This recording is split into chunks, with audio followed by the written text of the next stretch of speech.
함께 인사하겠습니다. 잘 나오셨습니다. 성도님이 계셔서 든든합니다. 사랑하고 축복합니다. 네.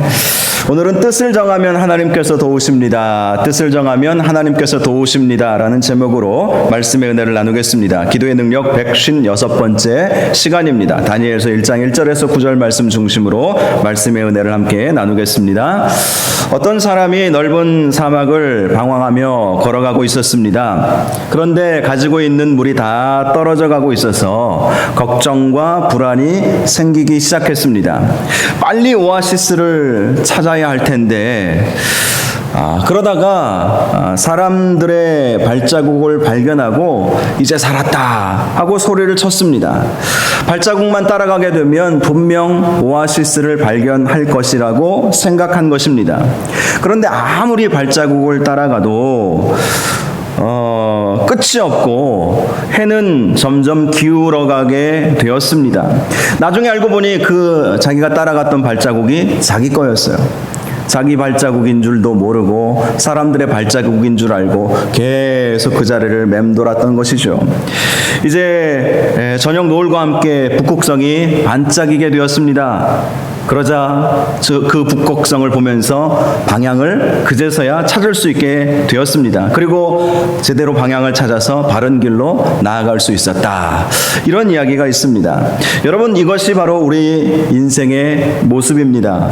내가 살아온 삶의 방식, 나의 경험대로 우리가 늘 지금까지 살아오고 있지 않습니까? 그러다가 늘 살던 대로 사는 거예요. 늘 살던 대로 사는 거예요. 그런데 이게 한 번씩 이렇게 하나님께서 흔드실 때가 있죠.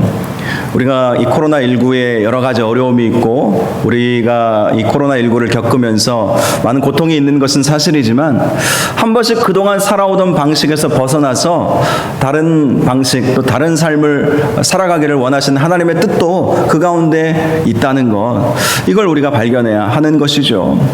어제 우리 선교사님들 몇몇 분들, 통일소망선교회를 섬기시는 분들과 함께 몇 가지 이야기를 나누다가 이런 이야기가 나왔어요. 코로나19로 인해서 교회가 급격히 변화하고 있다. 오늘도 지금 보세요. 그동안 금요일 날 우리가 그냥 찬양하고 특별히 부목사님 나오셔서 뭐 찬양 인도하고 이렇게 하고 기도하고 이제 돌아갔는데 카메라를 지금 2대나 설치해 놓고, 하나는 물론 스마트폰 카메라를 켜놨지만 이렇게 지금 해야 되잖아요. 안 그러면 이 자리에 참여하지 못하시는 분들 예배를 드릴 수 없기 때문에 어쨌든 어디에 계시든지 예배 드릴 수 있도록 만들어가는 거, 이 변화죠. 하나의 변화죠. 작년부터 동영상을 찍어서 유튜브에 올리기 시작했는데 그것도 하나의 저로서는 변화예요. 저는 뭐 그동안 그냥 스마트폰으로 음성 녹음해가지고 필요하신 분들에게 나눠줄 줄만 알았지, 제가 찍어서 유튜브에 올려서 이렇게 좀 우리 성도들 뿐만 아니라 또 못 나오신 분들에게 좀 직접 현장감을 가지고 볼 수 있도록 해야 되겠다, 이런 생각 전에는 하지 못했는데 여러 가지 시대가 변하면서 우리가 그런 것들을 여러 가지 방법들을 쓰고 있지 않습니까? 요즘 뭐 선교사님들 또 여러 모임들에서 줌으로 또 뭐 구글 미트라고 하는 이런 것을 통해서 화상 회의, 또 화상 모임, 다른 발빠른 교회들은요 벌써 사랑방을 줌으로 사랑방 모임을 다 하고 계시다고 합니다. 물론 젊은 분들이 많이 계신 교회가 더 적극적으로 하겠지만 또 온라인 신방도 근처 우리 노예 목사님들도 성도님들 대면에서 직접 찾아가기가 어려운 분들이 많이 계시기 때문에 온라인 신방도 하고 또 줌으로 서로 다 이렇게 연결시켜서 그 안에서 사랑방 모임도 하고, 또 어떤 그 선교 학교, 우리 북한 선교 학교를 하지 않습니까? 이번에 이제 북한 선교를 할 때 미주 북한 선교 학교를 개설을 하기로 했대요. 근데 강의는 다 한국에서 하는 거예요. 한국에서 다 선교사님들이 강의를 하면 그 강의를 찍어서 그 실시간으로 이렇게 그 미국에서 북한 선교 학교를 하고 싶어 하시는 분들이 있으면 다 그 강의를 듣고 줌으로 서로 연결해 가지고 소그룹 모임을 하게 하고, 그러면서 수료하도록 그렇게 이제 방향을 정했습니다. 길이 막혀도 여러분 위를 바라보거나 또 다른 길을 찾아보면 얼마든지 길이 있는 것이죠. 늘 우리는 다람쥐 쳇바퀴 돌듯이 그렇게 살아오다가 하나님께서 한 번씩 이렇게 흔드실 때가 있지 않습니까? 세상은 참 많이 변하고 빠르게 변해가고 있는데 교회는 그 변화의 속도가 많이 늦지 않습니까? 그래서 하나님께서 이런 과정을 통해서 발빠르게 변화해라. 그렇지 않으면 세상에 뒤처져서 교회 하면 고리타분한 곳, 너무 옛날 것만 추구하는 곳으로 우리가 물론 진리는 지켜야 되겠지만 변화하는 세상에 우리가 발빠르게 대처해야 복음을 효과적으로 전할 수 있지 않겠습니까? 그런 모습으로 이렇게 하나님께서 만들어 가신다라는 생각을 하게 되는 것이죠. 자, 이 사막을 걷던 이 사람이 늘 땅바닥만 보고 걷다가 늘 걸었던 그 길만 돌았지만 해가 어두워지자 북극성을 보고 하늘을 보면서 방향을 찾아서 나아갈 수 있지 않았겠습니까? 여러분, 이런 말이 있죠. 속도보다 방향이다. 속도보다 방향이다. 올바른 방향, 그 방향만 맞출 수만 있다면 조금 느리게 가는 것은 아무 문제가 되지 않습니다. 방향만 맞으면 제대로 우리가 길을 갈 수 있기 때문인 것이죠. 오늘 본문에 등장하고 있는 다니엘은 속도보다 방향을 맞출 줄 아는 사람이었어요. 특별히 어디에 방향을 맞추었을까요? 하나님의 뜻, 그렇죠. 뜻을 정하여 라고 말씀하고 있지 않습니까? 하나님의 뜻에 그의 방향을, 그 인생의 방향을 정했다는 사실을 볼 수가 있는 것입니다. 본문 8절을 보면 다니엘은 뜻을 정하여 왕의 음식과 그가 마시는 포도주로 자기를 더럽히지 아니하니라 라고 말씀하고 있습니다. 이 뜻을 정했다는 것은 이때의 상황만을 말씀하는 것은 아닙니다. 다니엘 전 인생의 삶 속에서 그는 정말 뜻을 정할 줄 알았어요. 하나님을 향한 뜻을 결단코 놓치지 않았던 것입니다. 하나님께서 무엇을 원하실까 항상 그 뜻을 정하여서 하나님의 뜻에 맞추어 살았기 때문에 여러 상황들 속에서 이렇게 위기의 상황 아닙니까 지금? 이 왕의 진미를 거절하면 죽을 수도 있는 상황이에요. 그런데 뜻을 정하여서 왕의 음식과 그가 마시는 포도주로 자기를 더럽히지 아니하리라 라고 결단하게 된 것입니다. 다니엘은 이렇게 하나님의 뜻을 이루어 드리기 위해서, 하나님의 마음에 합한 사람이 되기 위해서 뜻을 정하고 그 뜻을 이루며 살아가게 되었다는 것입니다. 결국 그의 인생은 정말 마지막까지 좋은 인생으로 길이 남지 않습니까? 다니엘은 정말 오래 장수했던 사람이에요. 그러면서 마지막까지 정말 하나님 앞에 크게 쓰임받고 이방 땅에서도 총리로서 크게 쓰임받았던 사람이 된 것입니다. 어떻게 해서 그가 그렇게 포로였지만 그렇게 놀랍게 쓰임을 받을 수 있었을까? 그것은 바로 뜻을 정하였기 때문인 것이죠. 뜻을 정하였기 때문에 저와 여러분도 하나님께 뜻을 정하시기를 바랍니다. 그래서 우리의 인생이 달라질 수 있기를 바랍니다. 더 놀라운 하나님의 은혜와 더 놀라운 축복을 받는 저와 여러분들 되시기를 주님의 이름으로 축원합니다. 오늘 본문을 통해서 그가 하나님께 뜻을 정했을 때 어떤 은혜가 임하게 되었는지 몇 가지로 다니엘의 전 인생을 통해서 함께 말씀을 나누기를 원하는데요. 첫 번째, 그가 하나님께 뜻을 정함으로 사람들이 인정하는 사람이 되었다라는 거예요. 다른 사람들에게 인정받게 되었다는 것입니다. 오늘 본문 1장 이 초반부의 내용을 보면 바벨론의 느부갓네살 왕이 여호야김 3년 차에 유다 왕국을 침략해 왔다고 말씀하고 있죠. 그러면서 성전 기물 얼마를 다 빼앗아 가고 유다의 왕족과 귀족 중 몇 사람을 포로로 데리고 가서 바벨론의 언어와 왕궁을 교육시키도록 했다. 그래서 바벨론 왕의 아마 생각은 그렇게 이방인들 중에 정말 똑똑하고 미래가 가능성이 있는 이런 사람들을 데려다가 바벨론에서 쓰고 또 그 이방 민족을 이끌어 가기를 원하는 그런 마음을 가졌을지도 모르죠. 자, 그런데 그렇게 뽑힌 사람들이 이제 몇 사람이 있다고 말씀하고 있지 않습니까? 우리가 잘 알고 있듯이 다니엘뿐만 아니라 사드락, 메삭, 아벳느고 이 다니엘과 세 친구들이 있지 않습니까? 자, 그런데 그들에 대해서 이렇게 말씀하고 있어요. 곧 흠이 없고 용모가 아름다우며 모든 지혜를 통찰하며 지식에 통달하며 학문에 익숙하며 익숙하여 왕국에 설 만한 소년을 데려오게 하였다라고 말씀하고 있습니다. 자, 그래요. 다니엘은 비록 포로로 끌려가기는 했지만 다른 사람들이 보기에도 정말 흠모할 만한, 흠이 없을 정도로 그렇게 인정받았던 사람이 되었던 것입니다. 어렸을 때부터 뜻을 정하였기 때문에 그러한 모습이 나타날 수 있게 되었던 것이죠. 말씀을 보니까 그는 먼저 흠이 없고 용모가 아름다웠다라고 말씀하고 있지 않습니까? 내적인 품성뿐만 아니라 외적인 아름다움도 인정받게 되었다는 거예요. 여러분, 외적인 아름다움은요, 아무리 치장하고 꾸미고 화장하고 뭐 피부과 다닌다고 해서 나타나는 것이 아니라 이 속이 아름다워야 겉도 아름다워 보이는 것입니다. 아무리 명품 옷을 입었다 할지라도 나 자신이 명품 되지 않으면 명품으로서의 가치가 나타나지 않는 것이죠. 그래요. 이 다니엘은 정말 뜻을 정하고 마음을 하나님께 둠으로 말미암아 하나님께서 다니엘의 이 내적인 성품도 변화시켜 주셨을 뿐만 아니라 겉으로 드러나는 것도 아름답고 흠이 없게 만들어 가셨다는 거예요.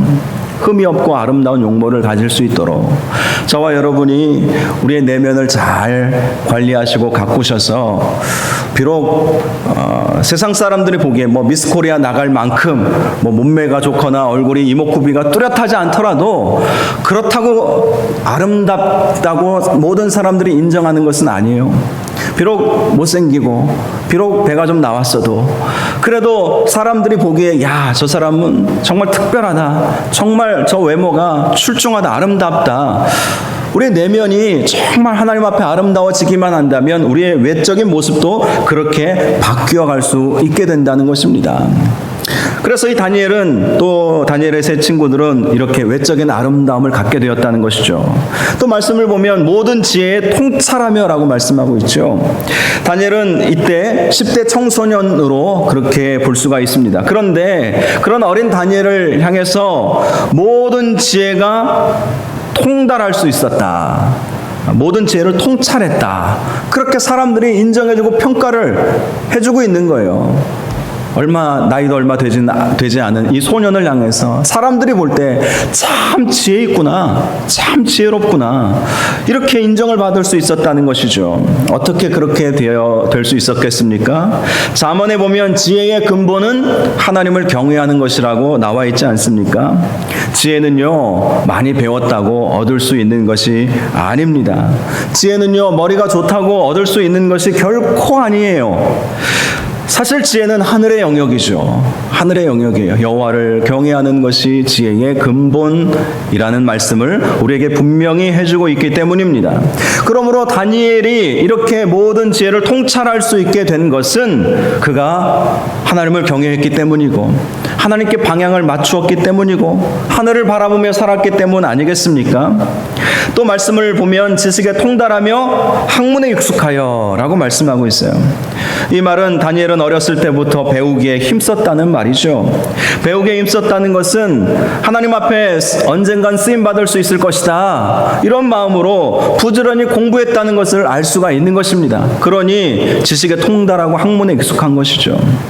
다니엘이 태어났던 시대는 어떤 시대입니까? 나라가 풍전등화 상황에 있는 아주 위기의 순간이었습니다. 정말 어지러운 순간이었어요. 많은 사람들이 이렇게 생각할 수 있는 때였습니다. 공부해서 뭐하나? 나라는 망하는데. 공부하면 보통 우리 같은 경우도 취업, 좋은 대학 가고 또 좋은 곳에 취업하고 그런 생각들을 하잖아요. 그런 생각을 할 수 있는 것 자체가 이 나라가 계속해서 발전될 것이고 외세나 다른 이민족이 다른 나라의 침입을 받아서 멸망하지 않을 것이라는 확신이 있기 때문에 그런 것 아니겠습니까? 그런데 만약에 나라가 내일 모레 다 망하게 생겼다면 정말 이렇게 자리에 앉아서 공부하고 또 학문에 집중할 수 있었겠습니까? 아니죠. 그런데 다니엘은 지식에 통달하고 학문에 익숙하였다, 이 말씀이 어떤 말씀입니까? 나라는 비록 힘들고 어렵고 바벨론에 의해서 언제 멸망할지 모르는 상황이지만 하나님께서 언젠가 회복시켜 주실 것이고 하나님께서 준비된 자들을 하나님께서 반드시 쓰실 것이다라는 믿음과 확신 때문에 책을 손에서 놓지 않았던 것입니다. 그러니 하나님께 집중한 이 인생이 하나님 앞에 쓰임받을 수 있었던 것 아니겠습니까? 저와 여러분이 우리 모두가 내적인 아름다움을 잘 가꾸셔서 외적인 아름다움도 가지시고 또 하나님을 온전히 경외하심으로 지혜로운 저와 여러분들 다 되시고 또 모든 지식과 학문에 익숙한 하나님의 자녀가 되시기 바랍니다. 베레아 사람들에 대해서 이렇게 말씀하고 있죠. 그들은 날마다 하나님 말씀이 그러한가 그 말씀을 상고했다라고 말씀하고 있어요. 베레아 사람들, 성도들이 그랬던 거예요. 하나님 말씀을 상고했다. 이 상고했다는 이 말씀, 이 단어는요, 연구했다라는 뜻이에요. 하나님 말씀을 연구한 거예요. 보통 하나님 말씀을 누가 연구한다고 생각하십니까? 목회자들, 신학생들, 신학 박사들 이런 분들이 연구하는 것이지 우리 성도들은 그냥 말씀해 주면 그냥 받고 그냥 수동적으로 듣는다라고 생각하기가 쉽지 않습니까? 그런데 베레아 성도들은 그렇지 않았다는 거예요. 주신 말씀을 잘 듣기도 했겠죠. 사도 바울이 선포한 말씀을 잘 듣기도 했겠죠. 그런데 그들 스스로 말씀을 연구한 거예요. 하나님 말씀은 어떠한 말씀이신가? 하나님은 우리에게 어떤 말씀을 주기를 원하시는가? 하나님께서 말씀하신 구약의 모세오경 또 예언서들 그리고 시가서들 이런 묵시록들 이런 말씀의 의미가 무엇인가? 당신은 구약 성경만이 지금 정경으로 나와 있었을 테니까요. 말씀을 계속해서 연구하고 묵상하고 그랬던 사람들이 베레아 사람들이었다고 말씀하고 있는 거예요. 저와 여러분이 바로 이렇게 말씀에 충실하시고 말씀을 집중하시고 말씀을 묵상하시고 그 말씀 때문에 사실 지혜도 오는 것이고 말씀이 나를 변화시키는 건 아닙니까? 내면의 변화도 말씀 때문에 오는 것이고 또 내면의 변화가 우리 외적인 변화로 이어지게 만들지 않습니까? 이 말씀이 참 중요한 것입니다. 다니엘이 바로 그러한 삶을 어렸을 때부터 살았던 것입니다.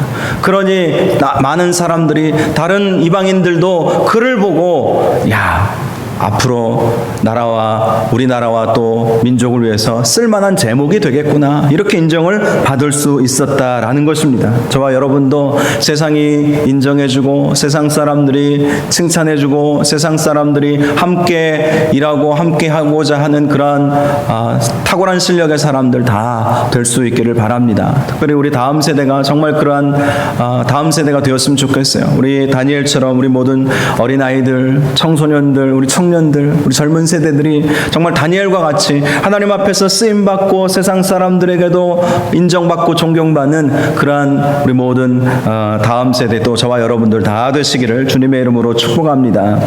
자, 두 번째, 다니엘은 뜻을 정함으로 형통의 사람이 되었다는 거예요. 형통의 사람. 다니엘서 6장 28절에 보니까 이 다니엘이 다리오 왕의 시대와 바사 사람 고레스 왕의 시대에 형통하였더라 라고 말씀하고 있습니다. 사실 그의 삶의 출발은 결코 평안한 출발은 아니지 않았습니까? 형통과는 거리가 먼 이 시작점 자체가 그랬던 거예요. 그러나 하나님께서 그와 함께 하심으로 이 말씀처럼 다리오 왕뿐만 아니라 이 앞에 바벨론 왕 느부갓네살에게도 쓰임을 받았고 그의 아들 벨사살 왕 때에도 쓰임을 받았고 그리고 메대 사람 다리오 왕 때에도 쓰임을 받았고 그리고 바벨론이 페르시아에 의해 멸망하지 않았습니까? 그러고 나서 왕으로 세워진 사람이 페르시아 왕 고레스였어요.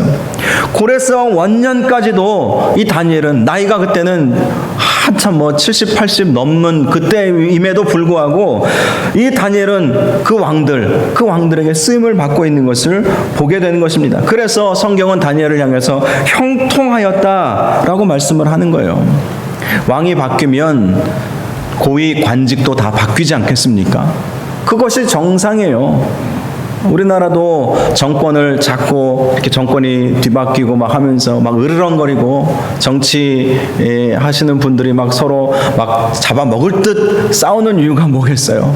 정권이 바뀌면 그동안 누렸던 권세와 또 모든 명예 이런 것들을 다 빼앗겨 버리기 때문에 그런 것 아니겠습니까? 그런데요, 이 다니엘은요 정말 왕이 바뀌었음에도 불구하고 심지어는요 느부갓네살과 그 아들 벨사살 그리고 그 다음에 세워진 왕이 다리오 왕이라고 되어 있어요. 다리오 왕. 이 두 느부갓네살과 벨사살 왕 그 다음에 세워진 다리오 왕은요 메대 사람이라고 되어 있습니다. 그러니 왕조가 바뀌었다고 볼 수가 있는 것이죠. 완전히 다른 그런 사람이 바벨론의 왕이 된 거예요. 그러면 얼마든지 그동안 느부갓네살과 벨사살에게 쓰임을 받았던 이 다니엘은 내침을 당해도 할 말이 없는 것이죠. 그런데 그 다음에 세워진 이 다리오 왕도 다니엘이 얼마나 출중하고 얼마나 신실한지 그를 들어다 총리로 쓰는 거예요. 그리고 나라가 바뀌었어요. 나라가 바벨론에서 페르시아로 바사로 바뀌었음에도 불구하고 고레스 왕이 다니엘을 내치지 않고 오히려 그를 중용하는 것을 우리는 보게 되는 것입니다. 그래요. 하나님 앞에 신실하게 하나님께 방향을 정하고 하나님만 바라보고 살아가게 되면 그의 인생을 하나님께서 책임져 주신다는 사실을 꼭 기억하시기 바랍니다. 다니엘이 그런 것 아니겠습니까? 얼마든지 내침을 당하고 얼마든지 심지어는 나라가 바뀌면 그동안 충성해왔던 신하들은 어떻게 됩니까? 죽임을 당하잖아요. 그런데 죽임은커녕 오히려 더 크게 더 존귀하게 여김을 받게 된 것입니다. 그 원인이 어디에 있었겠습니까? 하나님을 바라보며 살았기 때문이에요. 뜻을 정하고 하나님께 집중하고 방향을 하나님께로 정하고 세상이 아무리 바뀌고 아무리 힘들고 어려워진다 할지라도 나는 끝까지 믿음 지키겠다. 나는 끝까지 하나님만 바라보겠다. 그런 마음으로 다니엘이 살았기 때문에 성경은 다니엘을 향해서 그가 형통하였더라라고 말씀하시는 것입니다. 저와 여러분이 하나님께 뜻을 정함으로 형통의 삶을 사시기를 주님의 이름으로 축복합니다. 아무리 세상이 어렵고 코로나가 와도 우리가 주님 바라보고 주님께 뜻을 정하면요 하나님께서 우리를 보호하여 주시고, 여러분 난세에 영웅이 난다고 하지 않습니까? 난세 어려울 때일수록 하나님 누구를 쓰시겠습니까? 이렇게 어렵고 힘든 상황 속에서도 하나님 바라보고 말씀 붙잡고 믿음으로 나아가는 사람들을 쓰시지 않겠습니까? 저와 여러분들, 우리 서부정관교에 속한 우리 모든 성도님들이 이렇게 힘들고 어려운 상황 속에서도 하나님께서 귀하게 들어 쓰시는 그러한 형통의 사람들 다 되시기를 주님의 이름으로 축복합니다. 세 번째, 다니엘은 하나님께 뜻을 정함으로 담대한 믿음의 사람이 되었다는 거예요. 담대한 믿음의 사람. 다니엘서 6장을 보니까 다리오 왕 시대에 다니엘은 여전히 3명의 총리 중 한 사람이 되었음을 알 수가 있습니다. 아까 제가 말씀드렸듯이 메대 사람 다리오예요. 이 다리오는 그 앞에 느부갓네살과 벨사살과는 다른 그러한 가문의 사람이었습니다. 그런데 이 사람이 왕이 되었음에도 불구하고 여러분, 이 다니엘을 계속해서 중용하고 있는 거예요. 총리 3사람을 두었는데 그 중에 한 사람으로 다니엘을 지금 삼았다는 것을 알 수가 있습니다. 그런데 결국 그것이 다른 사람들에게는 시기의 대상이 되지 않습니까? 저 사람은 분명히 이제는 낙향하거나 이제는 관직에서 물러나거나 이제는 모함 받아서 좀 죽어야 될 사람인데 계속해서 승승장구하고 있으니 시기의 대상이 되는 것은 당연하겠죠. 그래서 당시에 그 다른 그 고위 관직에 있는 사람들이 저 다니엘을 좀 없애보려고 수를 쓰지 않습니까? 그것이 바로 그 유명한 다니엘과 사자굴 사건입니다. 다니엘이 늘 하루에 3번 하나님께 집에 돌아가서 이 문을 활짝 열고 예루살렘이 있는 곳을 향해서 늘 기도하지 않았습니까? 어떤 분이 이 장면이 오늘날 말하고 있는 비대면 예배다 이렇게 말하는 것도 제가 들어봤어요. 비록 몸은 이 바벨론에 있지만 마음은 예루살렘 성전에 두고 늘 문을 열고 하루에 3번씩 하나님께 기도했던, 예배했던, 기도만 한 것이 아니라 찬양하고 말씀 묵상하고 예배 드렸던 것이죠. 자, 아무튼 그걸 이제 다른 사람들이 다 알고 있지 않습니까? 그래서 왕에게 건의를 하죠. 앞으로 30일 동안 왕 외에는 어떤 신이나 우상에게 기도하지 못하도록 조서를 내리게 합니다. 다니엘이 올무에 걸리도록 그렇게 한 것이죠. 자, 그런데요, 다니엘서 6장 10절을 보니까 다니엘이 이 조서에 왕의 도장이 찍힌 것을 알고도 자기 집에 돌아가서는 윗방에 올라가 예루살렘으로 향한 창문을 열고 전에 하던 대로 하루 3번씩 무릎을 꿇고 기도하며 그의 하나님께 감사하였더라 라고 말씀하고 있는 거예요.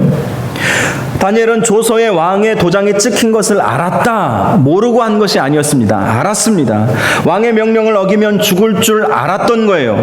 그런데 그는 업무를 마치고 자기 집에 돌아가서 윗방으로 올라가죠. 윗방은 기도방입니다. 그리고 예루살렘을 향한 창문을 활짝 열어요. 닫아도 누가 뭐라고 하겠습니까? 지금 상황이 이러니까 문 닫아놓고 몰래 기도해도 되는 것이죠. 그런데 오히려 다른 사람들 보라고, 내가 어떤 사람인가, 너희들이 어떤 위협을 가해도 나는 하나님께 기도할 것이다 하고 볼 테면 봐라 하고 문을 활짝 열어버리는 거예요. 그리고 열고 오늘 이 말씀처럼 전에 하던 대로 하루 3번씩 무릎 꿇고 기도하고 하나님께 감사한 거예요. 특별히 더 위대한 것은 그의 기도는 감사의 기도였다는 것입니다. 그는 얼마든지 이 위기 상황 속에서 두려움을 호소할 수도 있었겠죠. 또 지금까지 하나님만 바라보고 살았는데 왜 이런 모함을 받게 하시고 왜 이런 시련을 저에게 주십니까? 라고 불평을 늘어놓을 수도 있었을 것입니다. 그런데 그렇게 기도하지 않았어요. 말씀을 보면 그는 감사하였더라. 문을 활짝 열어놓고 하나님 앞에 무릎 꿇게 기도하면서 주여 감사합니다. 주여 감사합니다. 여러분, 감사 기도에는 놀라운 능력이 있습니다. 평상시 다니엘은 늘 감사하며 하나님 앞에 기도했다는 것은 단적으로 보여주는 말씀 아니겠습니까?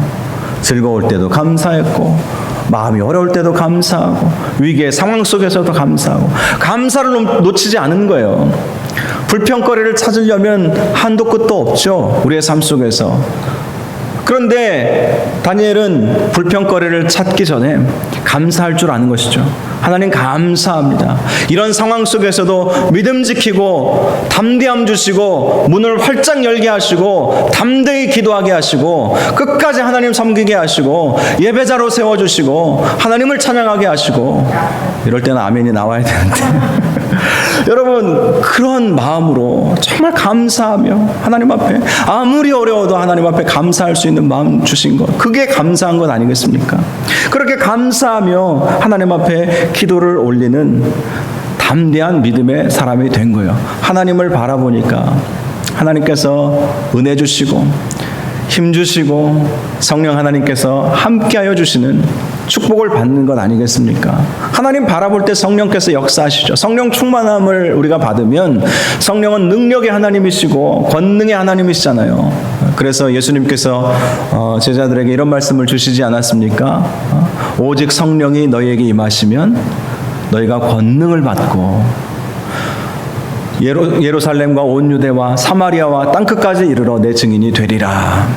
하나님의 권능이 성령 충만할 때 임하게 되는 것이죠. 기도하니까, 기도의 사람으로 하나님 바라보면서 기도하니까 이렇게 다니엘은 성령을 경험하며 성령께서 주시는 그러한 담대함과 믿음의 충만함으로 그는 살아갈 수 있게 되었다는 것입니다. 결국 다니엘은 사자굴로 던져지죠. 그 다음날 왕이 반신반의하며 다니엘을 부릅니다. 이렇게 부르는 내용이 있어요. 살아계시는 하나님의 종 다니엘아, 네가 항상 섬기는 내 하나님이 사자들에게서 능히 너를 구원하셨느냐? 이 다리오 왕도 하나님을 인식하고 있었던 것이죠. 다니엘이 섬기는 그 하나님이 혹시나 살려주었을까 하고 굴 속에 가서 물어보는 거예요. 살아계신 하나님의 종 다니엘아, 네가 항상 섬기는 내 하나님이 사자들에게서 능히 너를 구원하셨느냐? 정말 이 다리오가 하나님 믿는 사람이 된 것처럼 확인을 해보고 싶었던 것이죠. 그때 굴 속에서 다니엘이 말합니다. 다니엘서 6장 22절 나의 하나님이 이미 그의 천사를 보내어 사자들의 입을 봉하셨으므로 사자들이 나를 상해하지 못하였사오니 이는 나의 무죄함이 그 앞에 명백함이오며 또 왕이여 나는 왕에게도 해를 끼치지 아니하였나이다 하니라. 다니엘은 자신의 무죄함을 자신이 살아나게 된 것, 사자들의 입을 하나님께서 봉하시고 자신의 목숨을 건져 주신 것으로 증명했던 것입니다. 결국 이러한 놀라운 역사가 일어나게 된 것은 다니엘이 사자굴에 죽을지라도 설령 그리 아니하실지라도 나는 믿음 지키겠습니다. 결코 하나님 배반하지 않겠습니다. 라는 그런 마음으로 하나님을 바라보게 된 결과였던 것입니다. 사랑하는 여러분, 저와 여러분도 하나님께 뜻을 정하시고 하나님만 바라보시는 삶을 사시기를 바랍니다.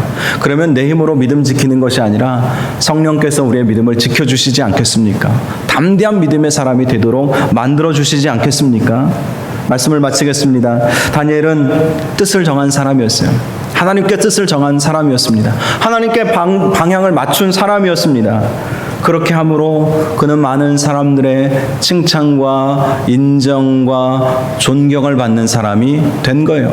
그의 나이 70, 80 넘어서까지 형통하게 된 것이고 담대한 믿음의 사람이 되었던 것입니다. 저와 여러분이 이 밤에 하나님만 바라보는 삶을 살게 하여 주옵소서. 우리도 다니엘처럼 아무리 상황이 어렵고 시대가 어렵고 지금 사실 코로나 때문에 우리가 힘들어하지만 다니엘이 당했던 그때만 하겠습니까? 왕족이고 귀족이었던 사람이 노예로 끌려가 버렸으니 얼마나 좌절할 수 있었겠습니까? 그런데 좌절하지 않고 그럴수록 뜻을 정하고 하나님 바라보고 하나님께 나아감으로 형통한 삶, 담대한 믿음의 삶, 그리고 끝까지 하나님 앞에 쓰임받는 삶을 살 수 있었던 것처럼 저와 여러분도 하나님 바라봄으로 하나님 앞에 귀하게 쓰임받고 또 이럴 때일수록 더 하나님 앞에 예배하며 영광 올려드리며 예배자로 기도자로 쓰임받는 저와 여러분들 다 되시기를 바랍니다. 이 밤에 우리 함께 기도하겠습니다.